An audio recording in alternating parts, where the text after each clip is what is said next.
Those are the three options: sign, veto, or do nothing. It was that moment when I realized that something needs to be done. Unfortunately, sexual violence as well as child abuse are extremely prevalent in our society. These stories and more tonight on Grady Newsource. This is Northeast Georgia's only local source for TV news. From the Grady College at the University of Georgia, this is Grady Newsource.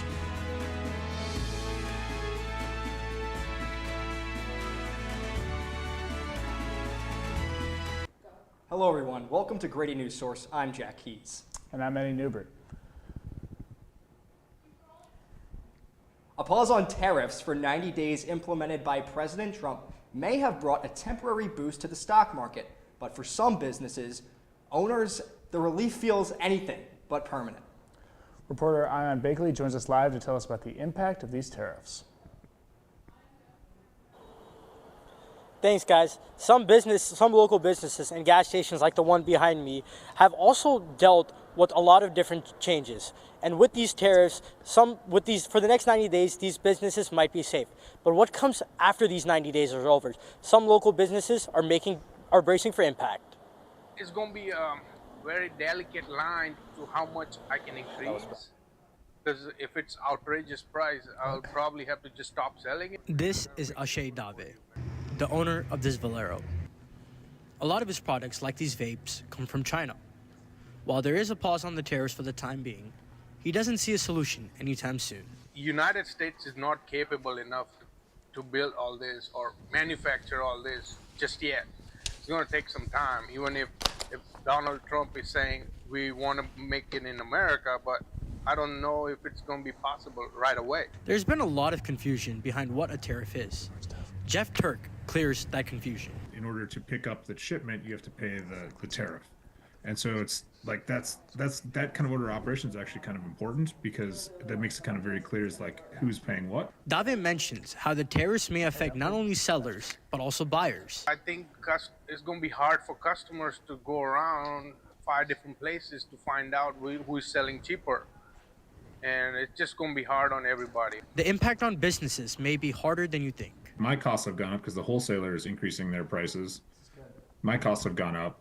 How much will consumers bear? Because maybe doubling the price means that no one buys, in which case the market goes away. Steve Witchery, the president of the Jackson County Chamber of Commerce, offers his own advice. Don't get caught up in worrying about all this. Worry about the things that you can control. While the future of tariffs remains uncertain, one thing is clear. Some businesses are bracing for impact. Whether it's adjusting prices or rethinking supply chains, owners like Dave are preparing for what's next, even if they don't know exactly what that is. For Grady Newsource, I'm Ion Bakley.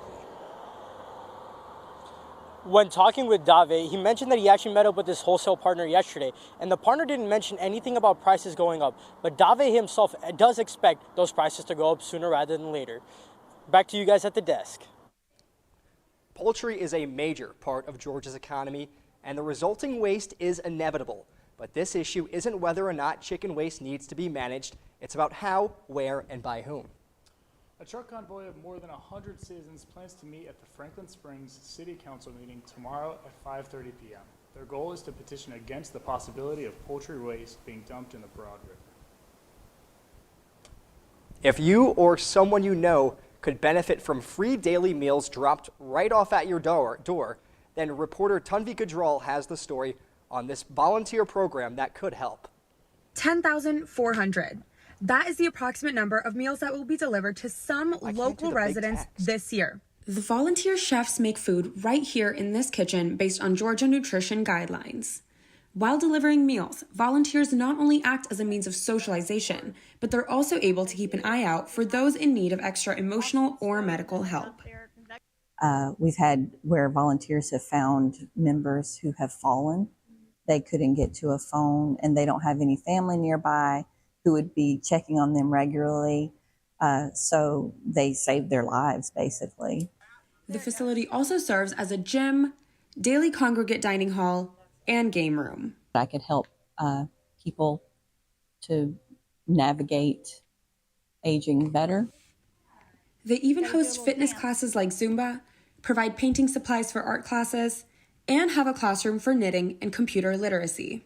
So anybody that feels like they could benefit from this program, or if you have a neighbor that would benefit from this program or a family member, call and get the process started. And they're looking for more people to serve. I mean, I'll see people in my neighborhood and say, hey, you need to call Meals on Wheels for your aunt or whatever. So I think it will grow. If you or someone you know want to sign up for Meals on Wheels food delivery, the service is free. Just call 706-769-3979. Once again, I'm Tanvi Gujral, and this is Grady Newsource. The Jackson County Agriculture Center started out with predominantly livestock-based events when it opened its doors in 2020. But now it's become a go-to event space in the county, and nonprofits are taking advantage of the venue to increase outreach. Joining us live in the studio is reporter Gunter Schroeder to tell us more about how one local mentor program has expanded their events with the help of the Agricultural Center. Gunter? Thanks, Jack. Legacy Youth Mentoring is a local Jackson County nonprofit that pairs young people with teaching mentors in county schools or local business mentors as well. And tomorrow they all come together at the program's annual gala luncheon, where they'll host a roundtable discussion of graduating students who have gone through the program. But the partnership between Legacy Youth Mentoring and the Jackson County Agricultural Center has also been key for the nonprofit to expand the event. Former program mentor coordinator and current program coordinator Lisa Stevens said over the years the luncheon has grown to heights that she never actually expected. So we started one of these galas in a very small, I think it was the upper room of a bank, with about 40 people 20 years ago. And we had a little party and we just wanted to thank our mentors. And so now it's grown. Last year we had 600 people here. This year very similar in size. Facility director David Burton said he never expected the venue to host as many events as they've had, but he also highlighted an unexpected benefit is hosting community events that make a difference. None of our wildest dreams we ever have any idea that it would catch fire like it has. We didn't realize there was such a, we probably should have studied our metrics a little more, but they were all thinking in terms of livestock shows, but what need there was for an event venue. Even though Legacy Youth Mentoring is hosting one of their largest events yet with the gala luncheon tomorrow, there's still plenty of opportunities to join the program. If you want to join the mentorship network or find out more information about future events, make sure to go to legacyyouthmentoring.org to learn more. Back to you guys at the desk. An important bill regarding school safety. And what a possible cancellation of federal grants could mean for an Athens Center for Sexual Assault and Children's Advocacy. These stories and more coming up after this break. When I was in foster care, I never knew when I would have to move, so I always had my suitcase ready to go. Then one day, I was adopted. My new parents opened their hearts and home to me. My parents cook my favorite breakfast for me every morning. My parents take me on trips I never thought I would go on. They gave me a home and an even better reason to use that suitcase. My parents aren't perfect, but they're perfect for me. I think I finally found. Hey, how you doing? Hey, Mason. Hey, Mason. Got a new house. It's looking pretty cool so far. A place that I call home. I'm teaching Louise how to cook some lasagna. It only takes a spark to make a fire start.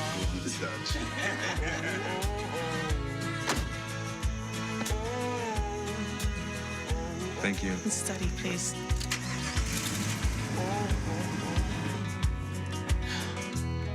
I think I finally found a place to make my own. A place that I call home. This place that I call home. Your home before sunrise. On top of the house, the kids, and our future. The smell of your cooking is our alarm clock. My Shiro's day is never done. So let's start saving a little more now so we can feel prepared for retirement. A free 3-minute online chat can give us the personalized tips we need so we can live our lives to the fullest. Visit aceyourretirement.org.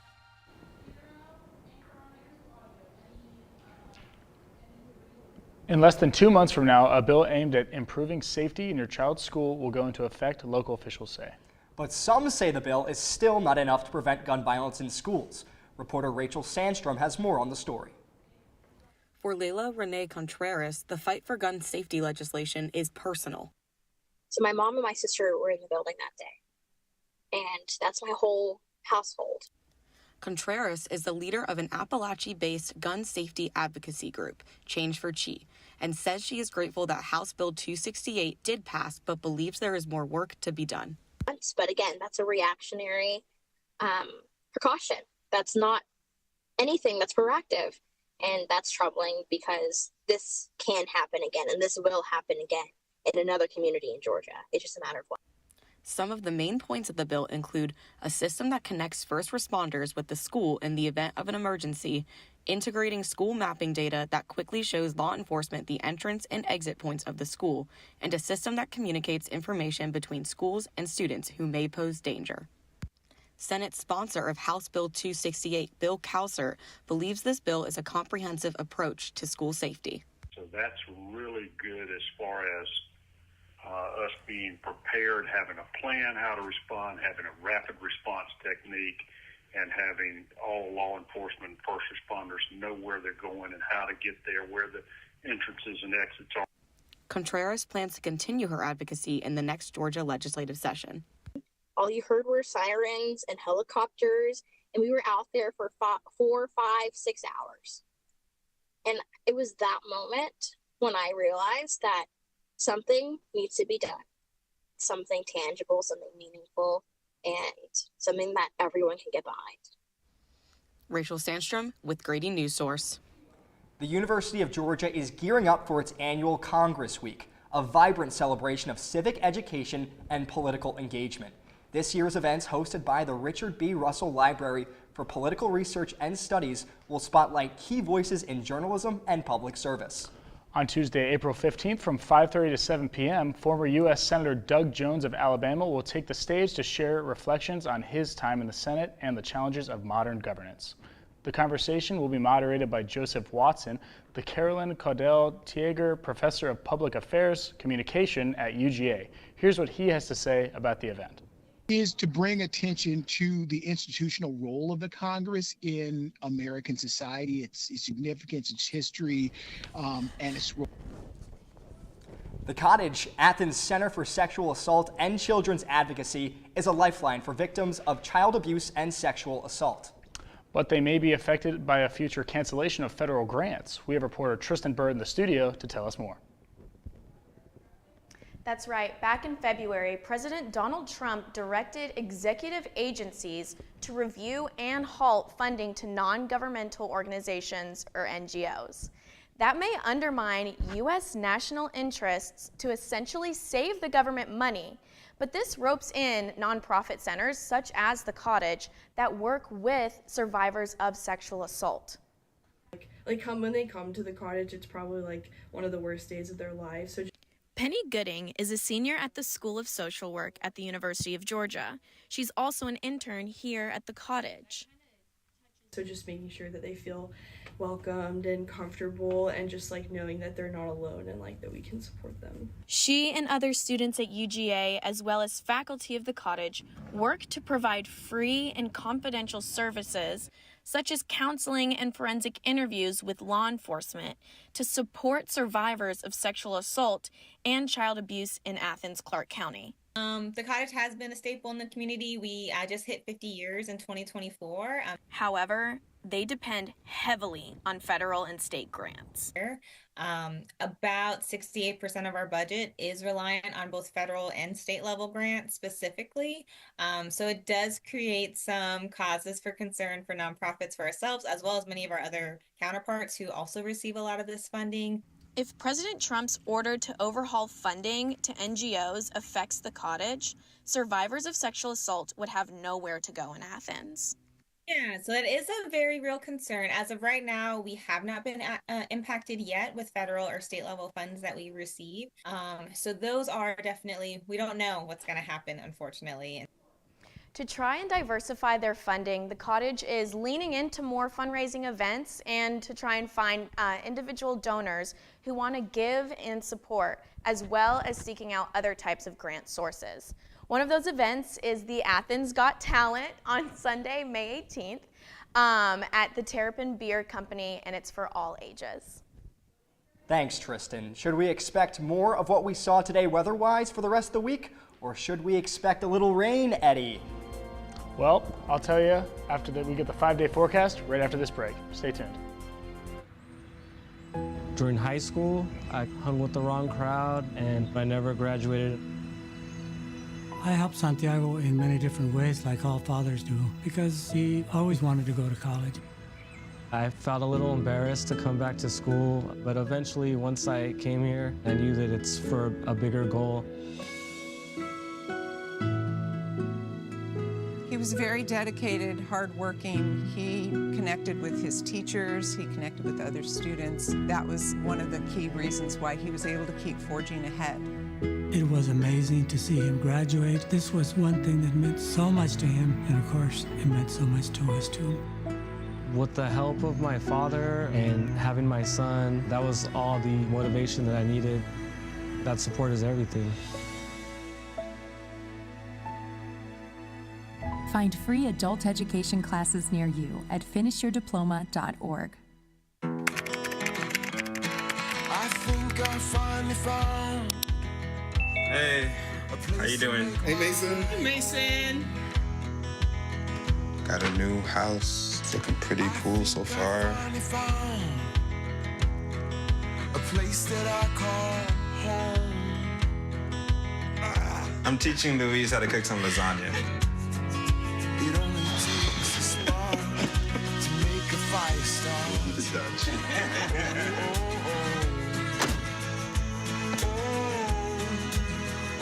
Thank you. Study, please.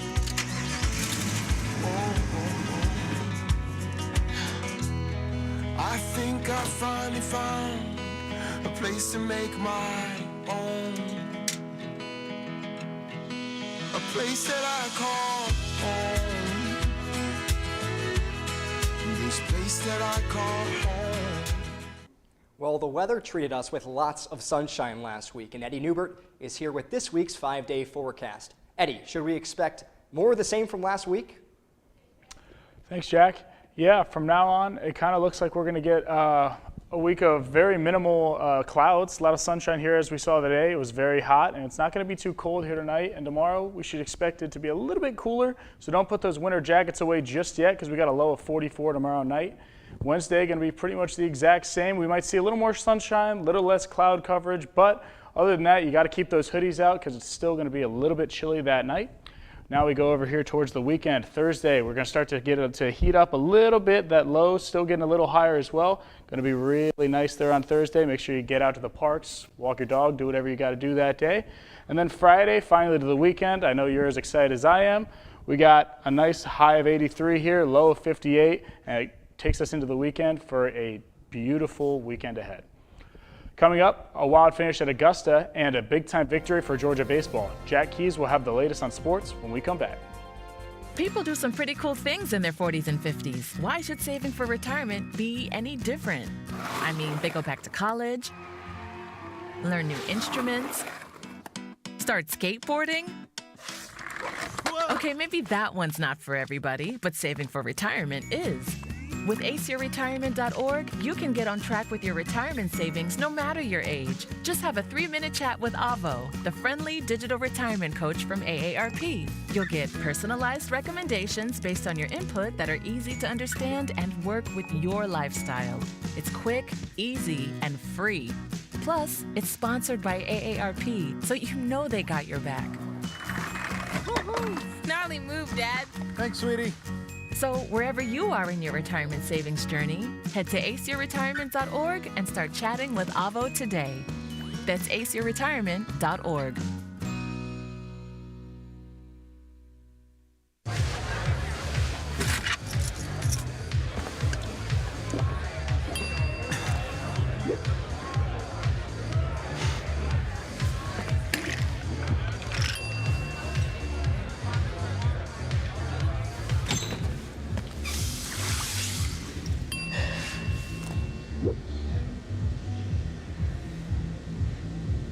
If you need to do something to feel okay to drive, you're not okay to drive. Don't drive buzzed. My Shiro doesn't always wear a cape, but she always has time for a hug, a smile, for going the extra mile. My Shiro stretches every dollar, puts in long hours, puts others first. But now it's your time, Mom. When you're ready to retire, we want you to be able to enjoy it. It's time to start saving now. A free 3-minute online chat can give you the personalized tips you need to start boosting your retirement savings today. Visit aceyourretirement.org. It was a historic weekend at Augusta National. Patrons were treated to a drama-filled finish at the Masters, and Jack Keys is standing by with more. What do you got for us, Jack? Thanks, Eddie. It was only fitting that we had a wild finish at Augusta. After being on the precipice of a career Grand Slam for 11 years, Rory McIlroy finally sealed the deal, winning the Masters in a sudden death playoff. McIlroy missed a practical gimme putt on the 18th hole to win, but eventually recovered to claim the green jacket. The miss shocked plenty of fans, but many were relieved that Rory finally got the job done. When you see that, a 5-foot putt that he misses, what was your first reaction at the time? I was like, no! I was actually not surprised at all. I knew it was going to happen. I think automatic for those guys. You think like those guys have to make that, but you know. Rory! That was pretty much it. So I was watching with my buddies, and we just knew he was going to choke. And when he won, were you guys pleased, happy, sad? I'm not gonna lie, I was kind of hate watching on him since he missed that. And when he won? And when excited? he won? Oh yeah, very excited. You were cheering for him? I was super happy for him. I want him to complete the career Grand Slam, you know? If someone has a chance to get the Grand Slam, you have to be rooting for him, especially someone like Rory that's been, in the game for so long. You just have to be rooting for him.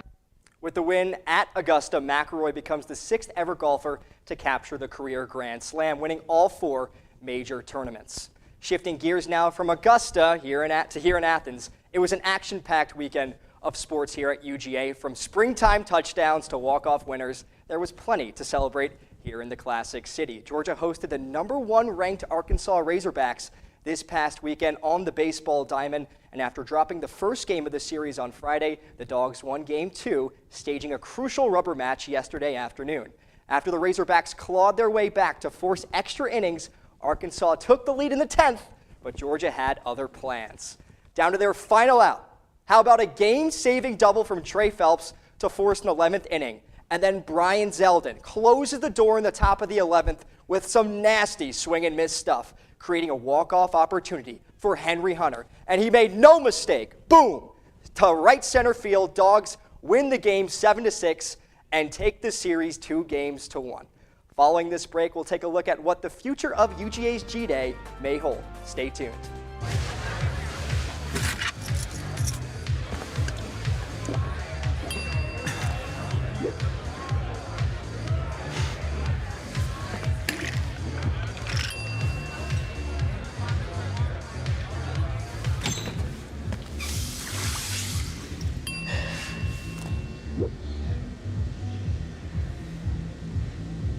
If you need to do something to feel okay to drive, you're not okay to drive.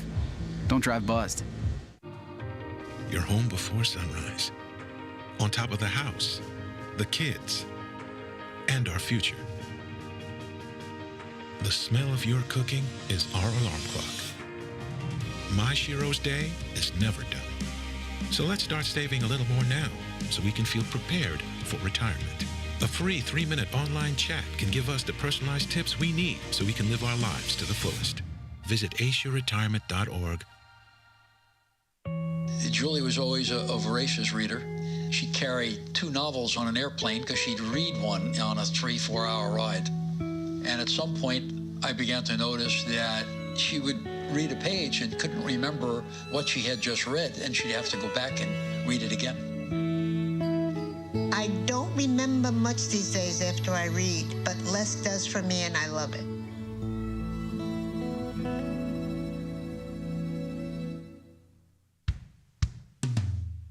Hey world, I have a quick message. It's about safe driving. All right, let's go. Anytime you're driving, have the seatbelt buckled tight. Both hands on the wheel and your phone out of sight. When not in your hand trying to text somebody back. Because if you do, your car might get smacked. The moral of the story, just put your phone down. The people on the road will stay safe and sound. Put your phone down, put your phone down. People on the road will stay safe and sound. Yeah.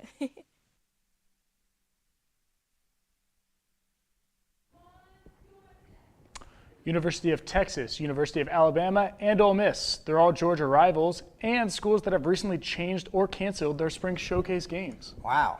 Well, after G-Day this past weekend, Georgia head coach Kirby Smart hasn't made a strong, concrete stance on the future of G-Day. Grady Newsource reporter Shelby Watson has the story. These bleachers may be empty now, but just 48 hours ago, they were filled with a bunch of UGA fans cheering for the spring game. That might look a little bit different in the future. In his post-game comments, Coach Smart did say he was very non-committal about the future of G-Day. I think he left it really open to see what the environment was going to be like in future years.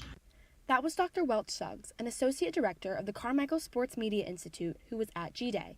And with the rise of NIL and use of the transfer portal changing the college football scene, Dr. Suggs says G-Day has already seen some changes. Of course, it was not televised because there's a transfer portal opening later on. I'm not sure if it's this week or at some point in the next month or so. But so they want to make sure that no one was getting, a look at their third string tight ends or things like that. With G-Day bringing in thousands of fans to the Classic City every year, local Athens stores expect that increase in business. It's definitely like a little boost, a little shot in our arm for, first quarter. And that's not our normal, our busiest season. So it's always great to have those days to kind of get a pulse on new items also to plan for fall. But with some university athletic departments around the country canceling or changing their spring games, businesses in Athens consider the effects of a spring without G-Day. Yeah, I definitely think that local businesses would take a hit if G-Day wasn't something that we held yearly. We've definitely seen it change over the years. Some business managers already feel a shift in the G-Day crowd over the years. It's something we have put a lot of effort to prepare for, make sure we're super staffed for in the past. And after this year and a little bit last year, it's falling more into a pattern of it's just a regular Saturday, honestly. Shelby Watson, Grady Newsource. Thank you, Shelby. That's all we have for you guys tonight. I'm Eddie Newbert. And I'm Jack Keys. Make sure to follow us on Instagram, Twitter, and Facebook at Grady Newsource. We'll see you Wednesday at 5 p.m. Thanks for watching.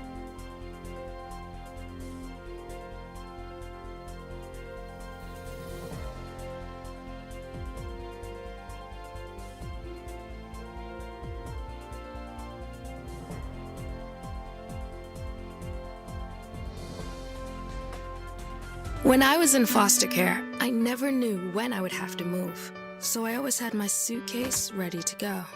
Then one day, I was adopted. My new parents opened their hearts and home to me. My parents cook my favorite breakfast for me every morning. My parents take me on trips I never thought I would go on. They gave me a home and an even better reason to use that suitcase. My parents aren't perfect, but they're perfect for me. I think I finally found. Hey, how you doing? Hey, Mason. Hey, Mason. Got a new house. It's looking pretty cool so far. A place that I call home. I'm teaching Louise how to cook some lasagna. It only takes a spark to make a fire start. The Dutch.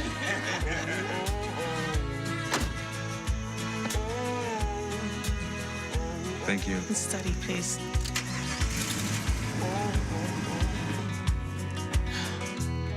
I think I finally found a place to make my own. A place that I call home. This place that I call home. You're home before sunrise. On top of the house, the kids, and our future. The smell of your cooking is our alarm clock. My Shiro's day is never done. So let's start saving a little more now so we can feel prepared for retirement.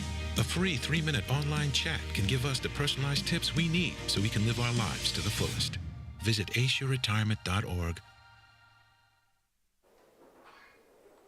Good evening, and thank you so much for joining us for our Grady Post-Show Critique. We have a special guest here today, a former student and television news anchor in Atlanta today at WANF News, Carly Barnett. So Carly's been working with our students all afternoon because she knows what it's like, and she has the memories or the nightmares to prove it.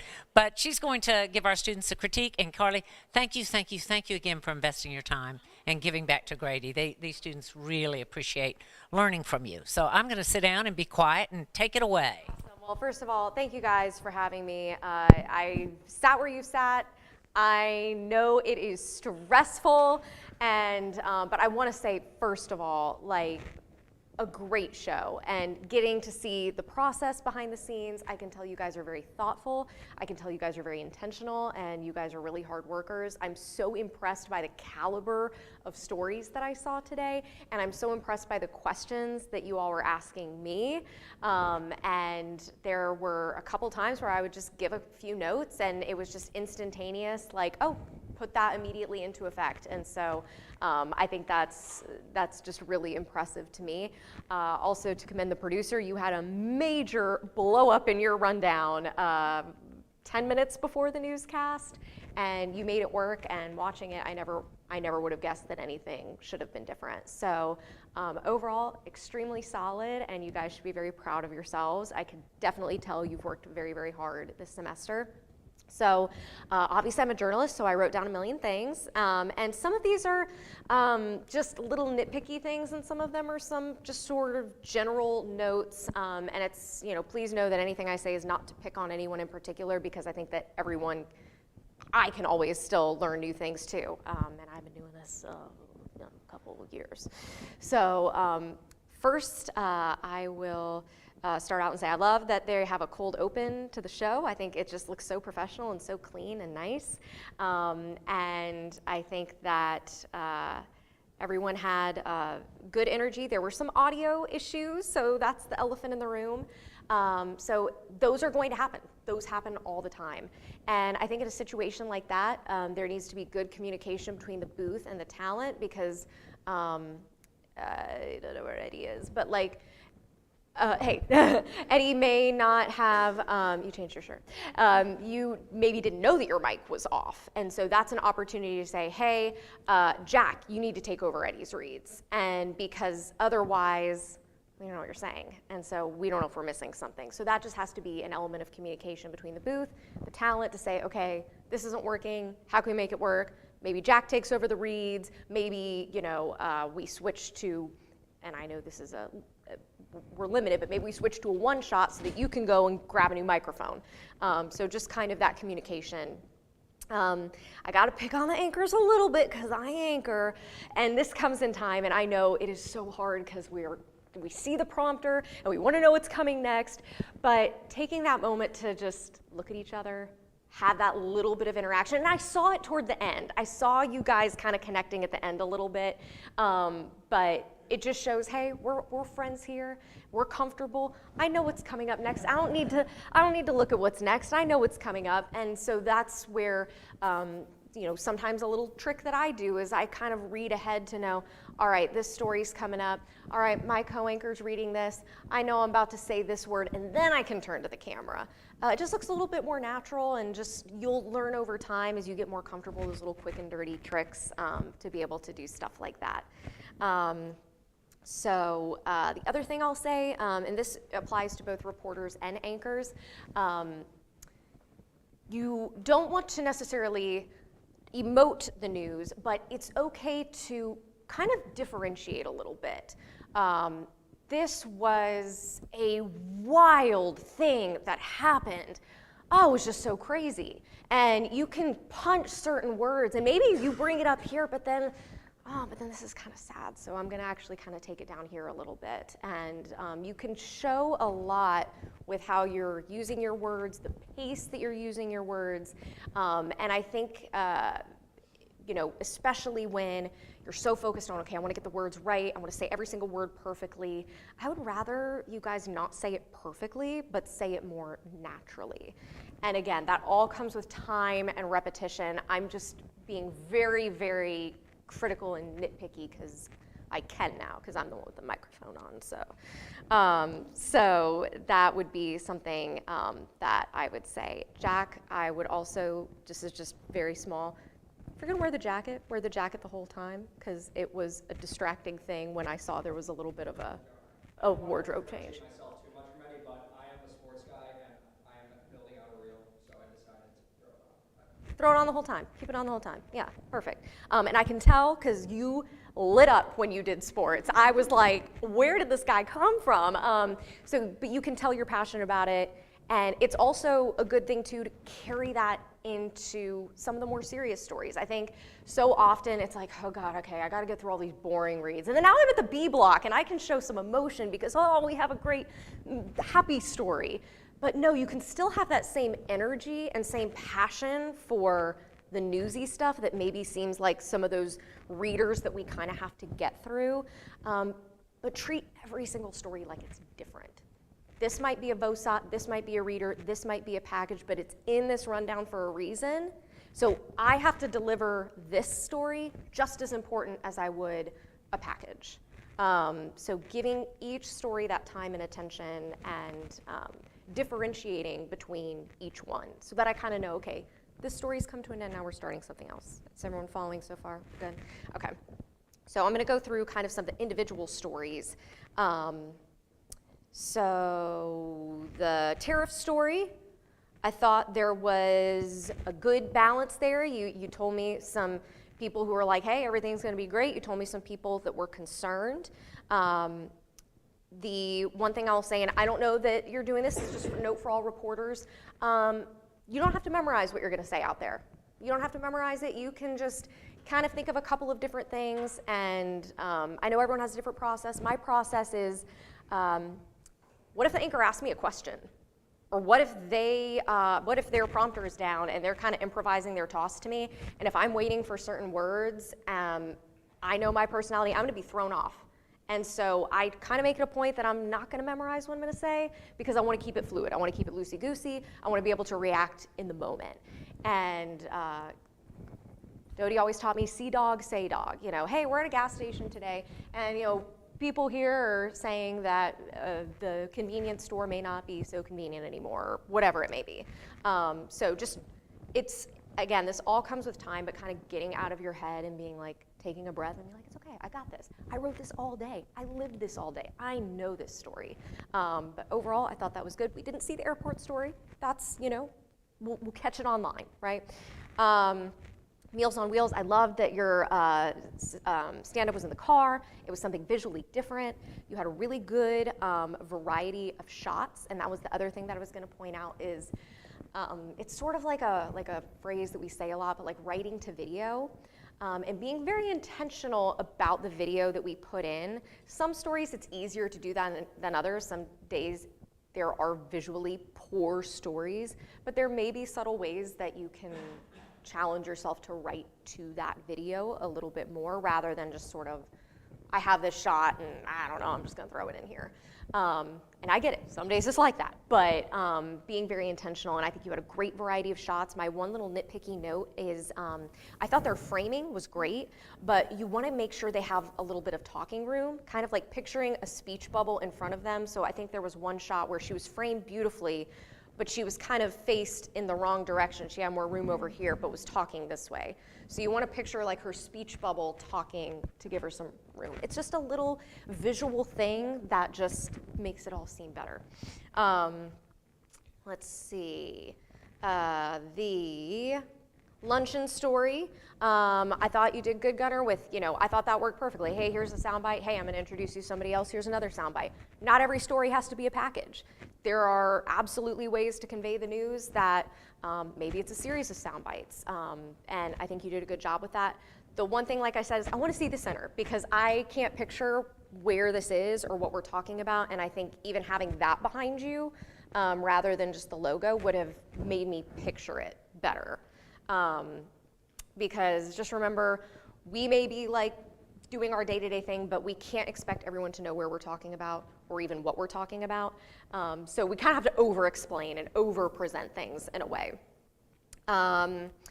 The gun bill story, I think that was well done. I think you had all the key people in there to talk to.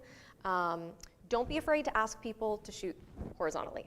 Yeah, I know. I totally forgot to do it. And it's so hard too, because you're like, oh, you're helping me out, and then it's like you're just getting it together. But don't be afraid to say, hey, I just want to make sure you look as great as possible, and so if you wouldn't mind just flipping it around for me, that'd be so helpful. People don't know what they don't know, and we're so used to seeing things on TikTok and everything else vertically, but that was the one thing where I was like, oh, that would have visually filled the screen a little bit better. I love that you had the graphic. That now I could picture, okay, now I know what this bill means. There were 3 tangible things, and it was another great piece when you don't have B-roll to show legislative session. So I thought that was a good visual. Let's see. The NGO story. I think you have really nice natural delivery out in the studio. I thought that you did a good job. You felt very conversational. And then especially too, kind of just once those sentences just became a little bit shorter, it all flowed really well. So I know these are really big topics that you guys are covering, government, legislative sessions, tariffs, and I think everyone has done a really good job of bringing it to an understandable level.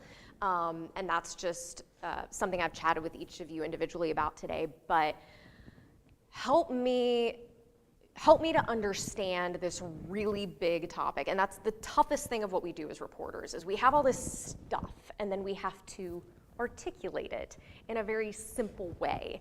And so it can be hard to do, especially when we're so used to writing these like long research papers and you're like, I'm gonna tell you every single thing and I'm gonna use the longest words, and how many words is that? Okay, and then so thinking about it in terms of like, okay, what is gonna be the most important nugget, and lead with that. It doesn't have to go in order. Maybe I tell you about this and then I'm gonna go back and explain it. And your sentences may not necessarily be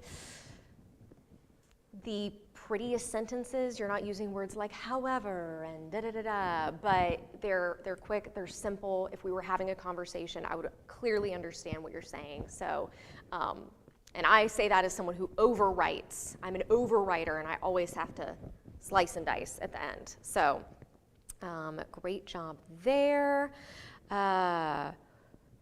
Weather, it was good, but I think that that's an opportunity to kind of take a little breather with it. Show some of your personality. Hey, I'm excited for the weekend. Yeah, it's gonna look really great out there and stuff.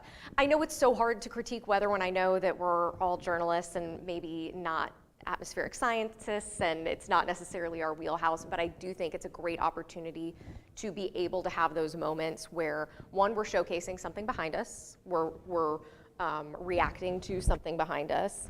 We have a set like that where we have video. Hey, look at this video. Whoa, this is wild. So I think that's a great opportunity for that. And so kind of finding those moments to say, hey, you know what, this might not be my wheelhouse, but I'm gonna sell it because we have to do that all the time. So like I said, I liked sports. I really saw your personality shine through in sports. You showed good excitement, emotion, and I also think, again, kind of finding the moments that we can weave that into the whole newscast, carry energy throughout it. Because I definitely feel like everything sort of picked up at the end, and each block got a little bit better, but kind of bringing some of that high energy to the beginning too. And I know, like I said, it sounds counterintuitive to say news and, oh, it's not as happy, but you can still have energy and still, bring the viewer in with information that's gonna be, hey, this is important to you. Sit down, listen to me, I got something to tell you, and it's gonna be really big and it's gonna impact your life. Let's see, I think, there was one more little note that I had, and this is just in general for everybody. I noticed a lot of phoner interviews and Zoom interviews, and I think those absolutely, especially nowadays, have a time and a place for sure, and especially when we're talking to a state senator, we're not going to be able to go to the Capitol and get that person. But when there is an opportunity to do in person, I would really try to push people on that. And it's so hard because everyone is busy and you feel bad. And for our time frame, it's so much easier for us. I don't have to pack up all my stuff. But it really does, I think, make a difference in showing, hey, we were out there, hey, we sat down, hey, we had this conversation. So like I said, it's not a perfect science and it's not gonna work every time, but maybe not just always accepting if people say, oh yeah, I could talk to you on the phone. Maybe say, well, hey, you know what? I say this all the time. Hey, I'm not going to monopolize your day. This will take, by the time we set up and break down, we work quick, 15 minutes. You have 15 minutes? I promise I'm going to let you have your lunch today, you know? And then once people kind of realize, oh, this isn't like an all-day commitment. People think of like huge camera crews and we're going to like go set up like 1 million lights. And so when you say, nah, just need a couple minutes of your time, then I think it makes it less intimidating for people too. So again, I don't know, you know, everyone's workflow or what the situations were today, but I would just challenge everyone to find those moments to talk in person as much as possible. So overall, guys, I mean, you are off to an incredible start. I know that our shows did not look like this, and we were not covering news like this when I was here 2 years ago, so 10 years ago. So just really be proud of the caliber of work you're putting out. I've talked to some of you who want to pursue news, some people who maybe don't want to necessarily do news but are kind of going into some related fields, and the building blocks that you have here, I promise you, are going to set you up for success working on these tight deadlines. I guarantee none of your peers have to work on deadlines like this for their projects. The versatility that you're showing in just being able to speak publicly in front of people, but also have that really strong writing. Several of you guys have print backgrounds, which is awesome because writing is the foundation of all of it. No matter what you do in a newsroom, you have to write, and you have to be a good writer, a clear writer, and an accurate writer. So I am available on all social media platforms. If you have any questions, I'll hang around at the end. If you don't have questions, I'm not offended either, but you know, please feel free to reach out to me. I've been there, I totally get it, and I'm happy to help in any way that I can. So, did I cover about everything, you think? Yes. Yeah, sure. I know, it's like, oh God, now I gotta come up with a question. I have a question for you. I'm really interested to know, I guess, what life and career looked like for you right out of college. So did you, like, what stations were you at, what positions, and like what kind of, yes, what did that I should look probably clarify my background a little bit for those that don't know. So I graduated in 2014. And actually, we had, who was going to be my news director, Jeff Offgang, attend a Grady Newsource class, thanks to Dodie, and that's how I got connected with him. And so I wound up getting my first job in news. I think I started 3 or 4 weeks after graduation. I really took advantage of the career fairs, took advantage of the news directors that may have come to class, and you know, obviously through Dodie and Hazinski and the connections that they had. Hazinski was one of our other professors at the time. So for me, it all kicked off very quickly. So I started as a MMJ in Macon. I was then a weekend anchor there, and then morning anchor there. And then I went to Miami, where I was an anchor and reporter for about 4.5 years. I'm from Atlanta originally, and then the opportunity presented itself to come home. I was weekend anchor at Atlanta News First for about a year and some change, and then in November was promoted to weeknight anchor, and also I helped to launch and man our breaking news desk. So that's kind of cool in that we talk over helicopter video and crime scenes and listen to press conferences and things. So as far as balancing life, career, you know, I'm going to be honest, it is definitely not traditional in your approach to life. You will work late nights and early mornings and weekends and holidays, and that's just the truth of it. But at the end of the day, when you love it, you know that you've done work that matters. And I've never had a boring day at work, I'll tell you that. And I think that there's something to be gained from each experience. In Macon, I learned how to be a storyteller. I learned how to connect with people. It's a very it's a market that's very plugged into their news station, and so I got to be really involved, and that was so fun. And then I got to Miami, and it was a different approach to news. They weren't maybe as concerned with the storytelling. It was more breaking news, live shots, spot news. Tell me what you're seeing. Okay, now go over there and tell me what you're seeing. And I feel like I got to kind of blend those experiences a little bit in Atlanta with aspects of more storytelling, but also a lot of breaking news that happens in a very big market size. We have a very large market size in Atlanta.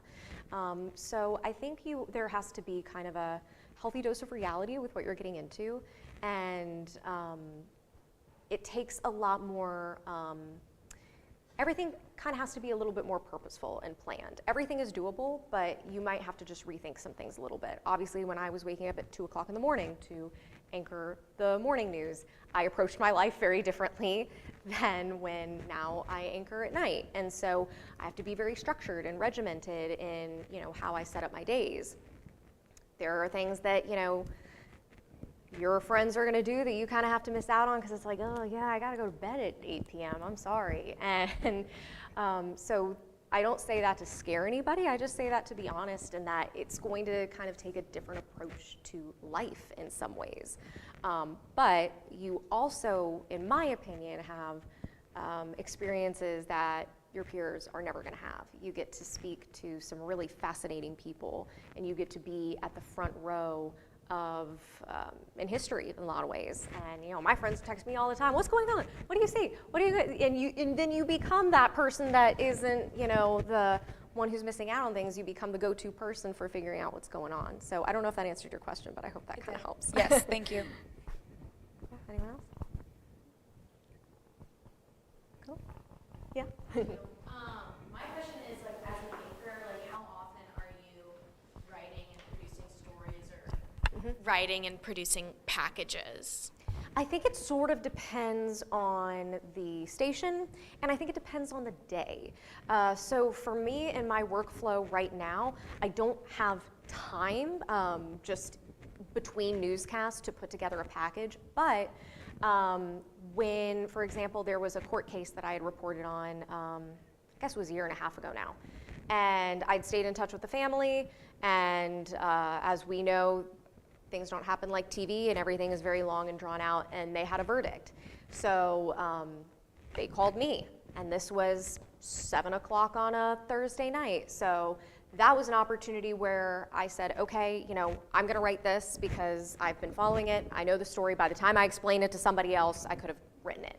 And so I put up a digital story, we got the breaking news in there, and we were able even to squeeze in a Zoom interview. I know, but they were all the way in Griffin, Georgia. So, so there are opportunities like that where even if you're anchoring, the people that you've developed relationships with from reporting are going to stick with you, and they're going to still keep you updated. And I say that, and I'm sure this seems like a crew that knows, but for anyone who may want to anchor, you want to be a reporter, and you will be a reporter, because good anchors are good reporters. And it wasn't until I could show them, hey, I can think on my feet. Hey, I'm out live in the field. Hey, you can count on me to get my stuff in on time. Hey, I have an understanding of this area.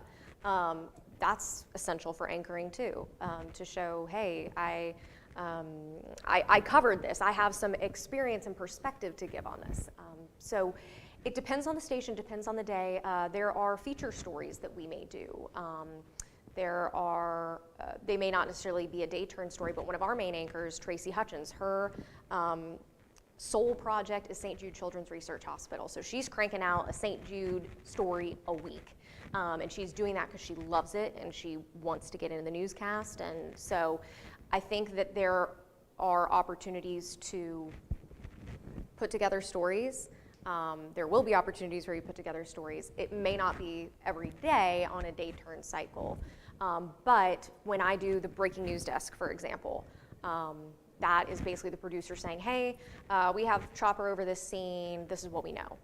I write those hits. I'm putting that together. I'm grabbing the video and saying, okay, can we route this here and get that there? And okay, I've got to write the anchor leads. So for me, that's daily. When I'm anchoring some of our other newscasts, like I said, right now my schedule isn't so that I can write a whole package, but writing is probably a daily thing in some capacity. It just may not necessarily be a full package. Like I said, it sort of depends on the station and where you're at, because even when I was anchoring mornings in Macon, once a week I was going out and MMJing a feature story. I might shoot it on a Monday, write it on a Tuesday, edit it on a Wednesday, you know, have it ready to go for the end of the week. So I hope that kind of helps. I know it's a little all over the place, but the answer is it depends.